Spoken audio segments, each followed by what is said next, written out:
Congressman Kucinich has been a loud voice of dissent on Libya. He and a bipartisan coalition are now trying to block funding America's part in the NATO military mission there. And he's even said that the president committed an impeachable offense in attacking Libya. He joins us now live from Washington. Congressman, thanks for being with us. Good evening. You know, Elliot was alluding to this earlier in the program, and I find it interesting as well that you've got Republicans and Democrats both in support of the efforts in Libya and in opposition to it, you know, coming together in these weird groups. Why do you think that is? Well, in the case of the coalition that we've put together, we are speaking to the fact that the president has exceeded the constitutional authority of his office. And it's so important to understand what's happened here. It's not an academic argument. That what the president has done is to drive a stake into the heart of representative government by declaring that he has the executive privilege to wage war whenever he wants. That is not a small matter. The whole basis of our government, of representative government, is that Congress is elected by the people. The president's elected through the Electoral College. And this action that he's taken is very dangerous constitutionally. Yeah. Specifically, the War Powers Resolution says that the president has the power in a national emergency created by an attack on the U.S., its territories, possessions, that sort of thing. But last night, the president said, no, even when America's not directly threatened. So that does seem to signify well, the Obama doctrine goes beyond the Constitution, goes beyond the War Powers Act, goes beyond the UN mandate, goes beyond the purpose of NATO.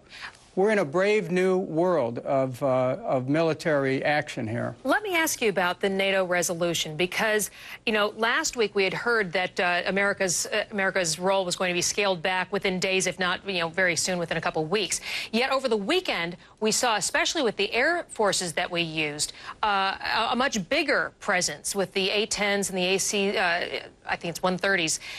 Do you think that we are now overstepping that initial mission? Well, look, the news today, 2,200 Marines and sailors are heading from Moorhead, North Carolina, to the off the coast of Libya, to going to an area off the coast of Libya. I mean, we have air assets there, naval assets. We have to ask ourselves, what's this all about? Why is it? Of course, we're overstepping the mission. And not only that, there's another question that comes into play.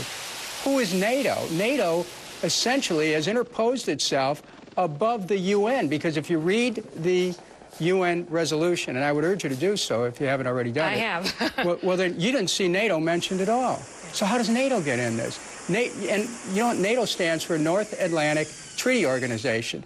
Now, look, unless you're geographically challenged, the North Atlantic doesn't include the Gulf of Sidra, doesn't include the border of the Afghanistan-China border, but NATO's there. We've got another problem to look at here, which is NATO, which, frankly, you know, the United States pays 25% of the military costs, so it's, but NATO's a force unto itself. You know, you mentioned China, and I did find it interesting because there's lots been made about this this UN resolution that was passed. Well, there wasn't anybody voting no, but there were 5 big countries that abstained from voting because they said, well, the Arab League is on board, so we won't vote no, we'll just kind of step back.